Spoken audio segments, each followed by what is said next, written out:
Salut les amis, bienvenue dans cette nouvelle vidéo. Aujourd'hui, on va passer en revue une super présentation de Tristan qui a la chaîne Iron Newman, que j'ai reçu récemment sur le podcast et qui a fait une super présentation sur les seuils lactiques et sur l'idée que les seuils n'existent pas. Et j'ai trouvé que c'était une super vidéo, donc déjà ce que je t'inviterai à faire, c'est de mettre en pause cette vidéo et d'aller regarder la vidéo de Tristan pour t'en faire ta propre idée. Je pense que c'est très très important qu'on ait tous notre propre idée en tête avant d'aller voir ou de demander l'avis des autres. Il y a plusieurs d'entre vous, d'entre vous de la communauté qui m'ont posé la question, qu'est-ce que tu en penses? Eh ben, je vais te donner mon avis aujourd'hui dans cette vidéo, mais j'aimerais bien encore une fois que tu aies vu cette vidéo seul d'abord et que tu en aies retiré ce que tu peux en retirer, que tu l'aies critiqué de ton point de vue et ensuite, tu viens regarder cette vidéo et ensuite, tu continues cette vidéo pour voir ce que moi j'ai à dire et complémenter ta perspective. Comme j'aime bien dire, les connaissances, c'est comme un puzzle. Ça se construit une pièce à la fois. Et c'est important que d'abord, toi, tu rattaches tes pièces de puzzle à ton puzzle avant que tu viennes chercher des pièces chez les autres. Donc, voilà, pose la vidéo, va regarder la super présentation de Tristan et ensuite, tu reviens ici. Maintenant que tu as vu la vidéo, j'aimerais commencer par dire que j'ai trouvé que c'était une super vidéo, une excellente présentation de la part de Tristan et que je suis d'accord avec la grande majorité des choses qu'il met en avant. Ça, je pense que c'est très important de le dire. Tu verras dans cette vidéo ici que tu es en train de regarder. Ce que j'ai fait, c'est que j'ai coupé certains clips de sa présentation et je vais répondre à chaque clip indépendamment les uns des autres. Il y a plein de choses que je n'ai pas clippées, c'est-à-dire que j'étais plutôt d'accord avec ce qu'il disait. Et je crois que j'ai regardé au dernier comptage sur une vidéo qui faisait un peu plus de 25 minutes de sa part. J'ai moins de 4 minutes de contenu que je vais citer et auquel je vais répondre. Donc, ça te donne un petit peu l'ordre d'idée. Plus de 80% du contenu, j'étais complètement en accord avec lui. Et donc, je vais juste prendre les quelques éléments avec lesquels j'étais peut-être un peu moins d'accord ou peut-être pas du tout d'accord. Et je vais te donner ma réponse avec mes arguments. Mais bien sûr, l'esprit de cette vidéo va dans le sens de ce qu'a mis en avant Tristan quand il a cité ces phrases à la fin de la vidéo. Si cette vidéo permet de créer un écosystème de contenu qui permet d'apporter des précisions, des contradictions aussi, c'est tant mieux. Le but, c'est pas d'avoir raison. Donc, il n'y a clairement pas d'animosité, il n'y a pas de pointage de doigts, il n'y a pas d'ad hominem. On est entre adultes et on peut avoir une conversation cohérente autour de sujets sur lesquels on est d'accord ou pas d'accord. Et donc, c'est vraiment dans cet esprit-là que je crée cette vidéo. Donc, sans plus attendre, je vais te jouer un clip, je vais y répondre ensuite et on va continuer ainsi de suite pour le reste de la vidéo.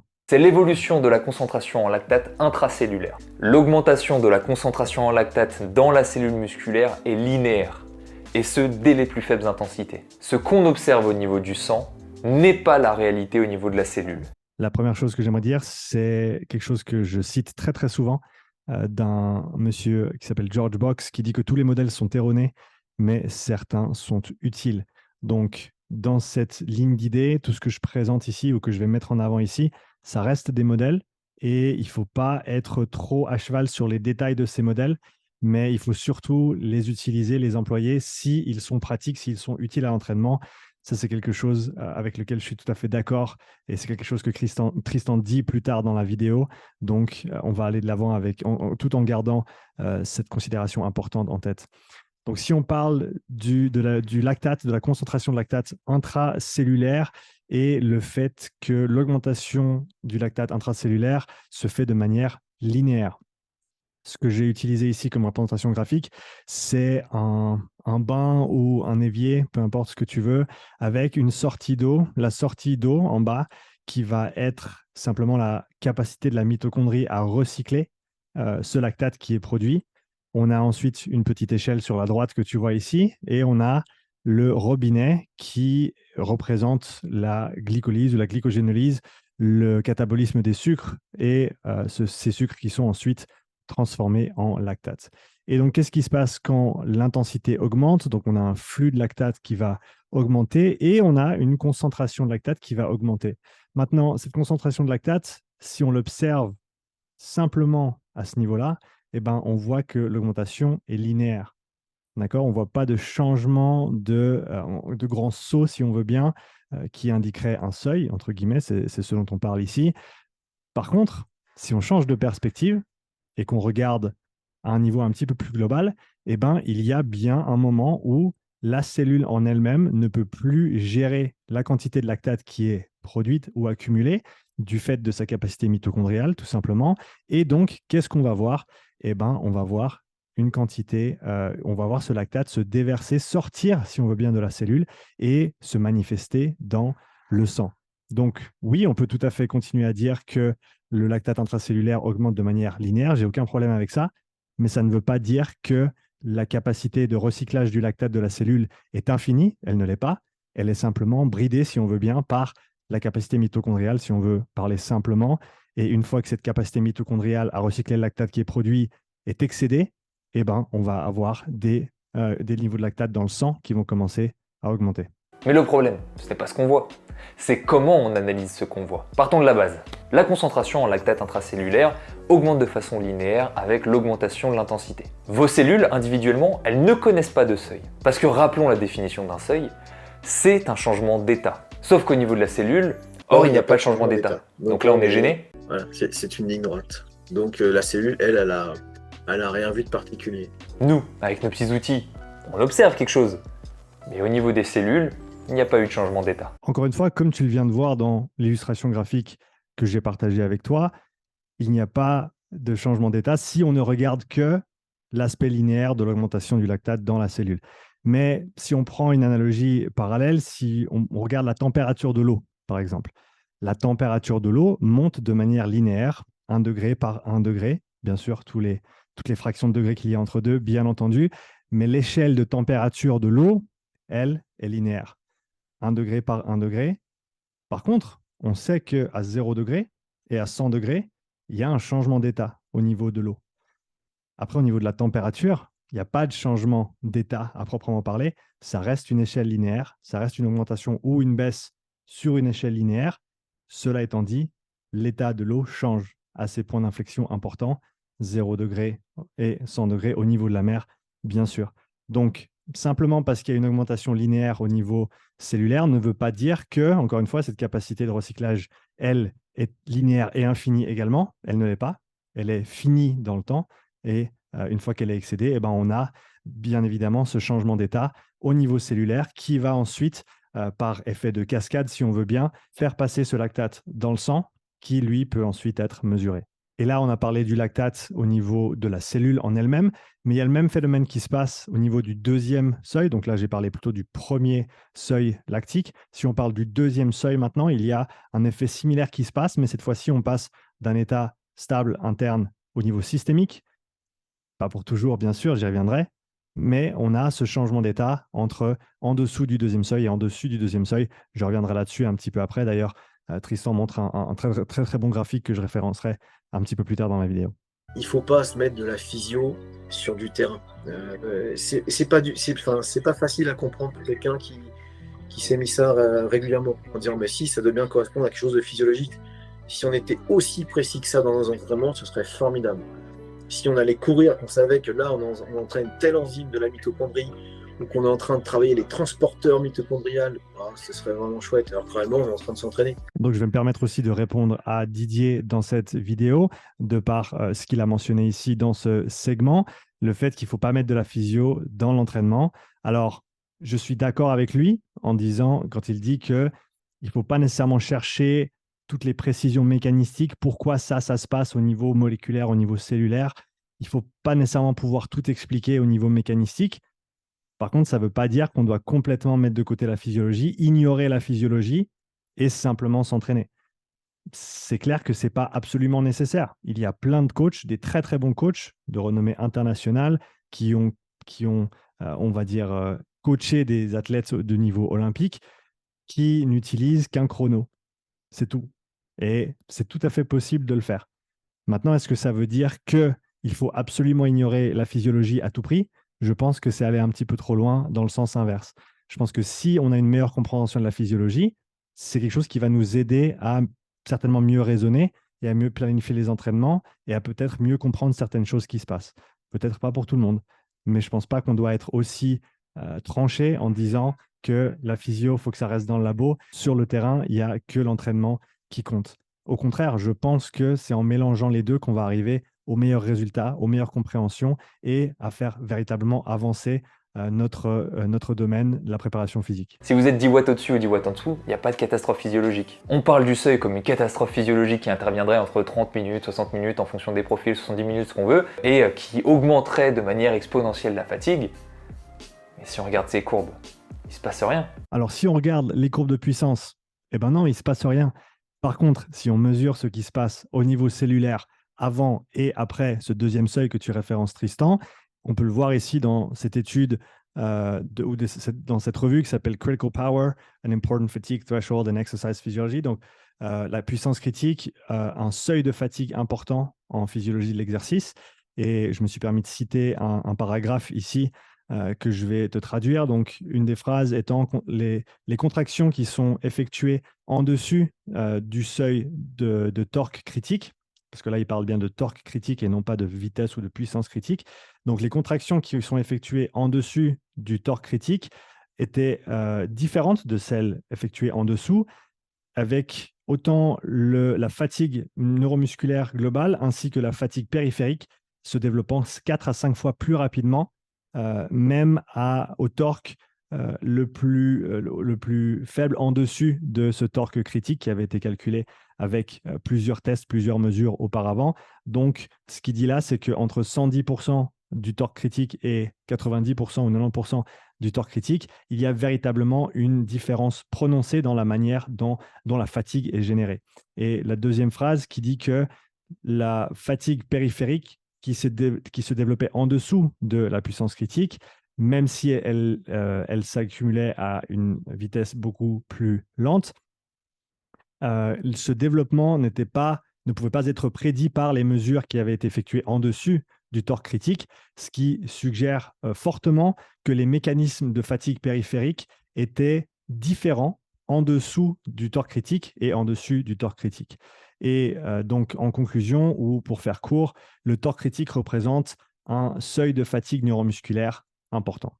Certains voudront me parler des seuils ventilatoires pour défendre cette notion de seuil. Bon, en réalité, dans les grandes lignes, on pourrait simplement résumer ça en disant que les biais d'observation qu'on a utilisés en parlant du lactate, on pourrait les appliquer aussi sur le CO2 expiré. Sur le point des seuils ventilatoires, Tristan, je ne suis pas tout à fait d'accord. La manière dont je le comprends, c'est que le seuil ventilatoire, entre autres, va être manifesté quand il y a une augmentation non linéaire de la ventilation par rapport à la consommation d'oxygène. Donc, la VO2, la consommation d'oxygène au niveau du corps étant linéaire avec l'augmentation de la puissance, par exemple, eh ben, dès le moment où on a une accumulation de CO2 qui s'effectue de manière un petit peu plus rapide que ce qui était le cas précédemment, on va avoir un point d'inflexion vers le haut et donc une fréquence respiratoire ou un volume respiratoire simplement qui va augmenter un petit peu plus que ce qu'il devrait normalement si on se référait simplement à la quantité d'oxygène consommée. Et donc la manière dont je le vois, c'est que le seuil ventilatoire, c'est simplement la résultante d'un changement d'état interne. C'est-à-dire que quand tu as plus d'ions d'hydrogène, eh ben, ces ions d'hydrogène vont être tamponnés et vont générer plus de CO2. Le CO2 étant la molécule qui signale au cerveau de respirer plus fort, de respirer plus rapidement pour maintenir des états de CO2, des niveaux de CO2 constants ou normaux, l'isocapnie, dans le corps. Et donc, avec cette acidose métabolique qui augmente, eh ben, on a plus d'ions d'hydrogène qui s'accumulent. On a donc ce tamponnage au niveau du sang, au niveau du système du bicarbonate qui va s'effectuer. On a donc plus de CO2 qui est généré et on a donc une augmentation de la ventilation de par cette augmentation du CO2. Donc, je ne vois pas vraiment le biais de mesure dont tu parles. Ce que je vois, c'est qu'on a quelque chose qui se passe au niveau cellulaire. Donc, cette augmentation linéaire, certes, du lactate dans la cellule. Une fois que la capacité mitochondriale ou la capacité de recyclage de la cellule a été excédée, on a cet excès de lactate, si on veut bien, qui va se déverser dans le sang, pour représenter ça de manière un petit peu plus simple. Et cette augmentation du lactate dans le sang, qui vient avec des ions d'hydrogène, bien sûr, va engager ce système de tamponnage au niveau du bicarbonate et qui va engendrer une augmentation de la ventilation. On pourrait aussi me parler d'intensité critique. Si vous n'en avez jamais entendu parler, ce qui est mis en avant au travers de l'intensité critique, c'est qu'au-dessus de cette intensité, il y a une perte d'homéostasie. En dessous, il y a plein de variables qui sont stables. Et quand on est au-dessus, là, tous ces marqueurs, la fréquence cardiaque, le lactate, le phosphate inorganique, la consommation d'oxygène, eh bien tout ça n'est plus stable et commence à dériver. Alors sur le modèle théorique de dire, plus j'augmente l'intensité, plus il y a de trucs qui partent un peu en couille, ça pourquoi pas. Le problème c'est que comme c'est un modèle mathématique, il donne une valeur précise. Et la notion de valeur précise, elle m'embête toujours un peu. C'est vis-à-vis de cette notion de seuil de avant ça va, après ça va plus. C'est là où ça me dérange toujours. Là-dessus, Tristan, je suis 100% d'accord avec toi. Je pense que si on parle d'une valeur absolument précise et ancrée qui ne bougera jamais, c'est faux. Et c'est faux même dans le cadre d'un modèle qui est utile. Donc, ce qu'il faut faire, c'est prendre en considération le fait que ces seuils sont dynamiques, ces seuils bougent au cours du temps et sont influencés par plein de paramètres internes comme externes. D'ailleurs, il y a une très bonne étude qui parle de la variabilité de ce deuxième seuil selon où tu vas le mesurer. Est-ce que tu prends une puissance critique? Est-ce que tu prends un MLSS? Est-ce que tu prends une mesure d'oxymétrie musculaire au niveau périphérique local, par exemple? Et la variabilité qu'il y a entre ces différents points, le fait que ce n'est pas un point unique, un point d'inflexion unique. Par contre, c'est une zone de transition, une zone grise, si on veut bien. D'ailleurs, c'est le nom du papier, The Gray Zone, que je mettrai en lien dans la description pour ceux qui veulent aller y jeter un petit coup d'œil. Donc, non, ce n'est pas un point précis. Cela étant dit, ce n'est pas uniquement un modèle mathématique. Si on parle de la puissance critique, certes, mais il s'avère que dans les graphiques que tu as montrés, ce ne sont pas juste des valeurs théoriques, ce sont bien des mesures de phosphate inorganique, de lactate et d'autres métabolites internes. Et on voit clairement une différence entre leur accumulation ou leur déplétion, selon laquelle on regarde, en dessous et en dessus de cette valeur théorique. Oui, si on prend une échelle de 25 minutes, ça va pas dériver. Si on prend une échelle de 2 heures, ça va commencer à dériver à partir d'un moment. Ce qui est stable à une intensité donnée à un instant T, ne l'est peut-être pas à un instant T plus 1, T plus 2. Et ça, c'est encore un point qui est extrêmement pertinent de la part de Tristan et qui se doit d'être mentionné, c'est le facteur de durabilité. La durabilité, notamment en cyclisme, qui voit vraiment un essor ces dernières années. D'ailleurs, je te recommande d'aller lire cet article sur un blog que je vais te mettre en description, sur justement toutes les études qui ont été faites jusqu'à maintenant au sujet de la durabilité. Et comme quoi, bien sûr, l'état de fatigue, à un moment donné, va avoir un impact sur ta capacité à fournir un effort maximal. Et il s'avère que c'est un paramètre extrêmement important quand on parle de performance, par exemple en cyclisme. Mais bien sûr, dès le moment où on a des durées d'effort qui sont longues ou très très longues, ça devient d'autant plus important. Donc, sans plus attendre, va lire cet article au sujet de la durabilité en cyclisme et prends bien en compte le fait que ces valeurs de seuil, qu'elles soient justes ou pas, c'est clair qu'elles vont changer dans le temps avec la fatigue. Ce système de seuil peut être utilisé pour individualiser l'entraînement. Alors pour moi, il y a la bonne et la mauvaise manière de faire. On commence par la mauvaise. Pour moi, la mauvaise individualisation, ce serait par exemple de mesurer MLSS et de dire à la personne « Ok, sur tes entraînements, cours à MLSS ou cours un peu autour, mais si tu pouvais ne pas courir au-dessus, ça m'arrangerait. » Pourquoi est-ce qu'on voudrait faire ça? Alors là, je suis tout à fait d'accord avec toi. Il n'y a pas de raison de dire à quelqu'un de ne jamais s'entraîner en dessus de MLSS. Les intensités d'entraînement qui vont être les plus utiles et les plus pertinentes pour un athlète vont dépendre de l'athlète en question, du moment de l'année, de son événement compétitif. Quand est-ce qu'on se trouve dans le cycle compétitif par rapport à cette échéance? Quelles sont les forces et les faiblesses de l'athlète, etc., etc. Donc, ce serait faux de dire il faut absolument pas aller en dessus ou en dessous d'un seuil donné. Par contre, comme tu l'as très bien dit au début de ce segment, c'est des choses qui peuvent être utiles pour organiser l'entraînement, pour établir une distribution d'intensité qui va correspondre à cet athlète et qui va nous permettre d'individualiser son travail. Bizarrement, ça impacte moins les recommandations de basse intensité de courir sous SL1. On a vu que physiologiquement parlant, il n'y a rien d'incroyable qui se passe, mais ça fonctionne comme recommandation. Bon, le bol, écoutez, parfois ça arrive. Alors, soit c'est du bol, soit c'est simplement que c'est véritablement ce qui se passe, qu'on a un changement d'état au niveau de la cellule, indépendamment du fait que le lactate s'accumule de manière linéaire, au niveau intracellulaire. Par contre, comme tu l'as dit, il semblerait que de s'entraîner sous SL1, c'est quelque chose qui fonctionne plutôt bien et qui est utilisé par des milliers d'athlètes autour du monde, qui a été utilisé par les meilleurs athlètes pour atteindre leurs objectifs également. Donc, même si ce n'était pas vrai, il s'avère que ce SL1, il semble être utile malgré tout. Donc pourquoi pas l'utiliser? On parle donc de profilage. Mais si on parle de profilage, on peut aussi très bien parler du profilage proposé par Andy Coggan, Jack Daniels, qui ont créé des tableaux qui répertorient des puissances et des vitesses records qui permettent justement d'individualiser l'entraînement.